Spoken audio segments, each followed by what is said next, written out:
தமிழுக்கு நிகர் தமிழே, தமிழனுக்கு நிகர் எவரே. 2 அடியில் நம்மால் எதுவும் செய்ய இயலாது என்று எண்ணும் மனிதனிடத்தில் 2 அடி குரலில் எதையும் நம்மால் செய்ய முடியும் என நம்பிக்கையை ஊக்குவித்தது திருக்குறள். வணக்கம் குழந்தைகளே. வணக்கம் பகலவன் ஐயா. இன்னைக்கான குறளை நம்ம பார்ப்போமா? ஓ, பார்க்கலாமே. சரி, பாடத்துக்குள்ள போலாம். இன்னைக்கான குறள் அதிகாரம் 94 சூது.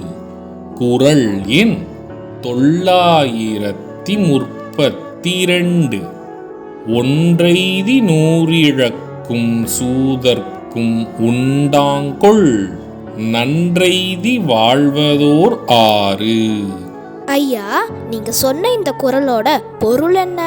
இதுக்கான பொருள், ஒரே ஒரு முறை வெற்றி பெற்று பல 100 முறை தோல்வியே அடையும் சூதாடிகள் எல்லாரையும் போல நல்லபடியாய் வாழ்வதற்கு ஏதாவது வழியுண்டா?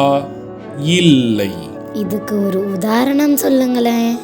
இதுக்கான உதாரணம், ஒரு முறை பெற்ற வெற்றியை வைத்து எப்பொழுதும் உழைக்காமல் சூது விளையாடி தோல்வியையே சந்திக்கும் நபர் நன்றாக வாழ மாட்டார்கள்.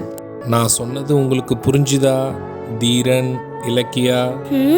நல்லா புரிஞ்சுது ஐயா. இனி இந்த குறள் எங்களுக்கு மறக்கவே மறக்காது. சரி பசங்களா, நாளைக்கும் இதே மாதிரி சுவாரஸ்யமான குறளை பார்ப்போம்.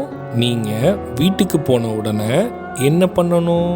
இன்னைக்கு நாங்க படிச்ச குறளை அப்பா அம்மா கிட்ட சொல்லி காட்டுவோம்.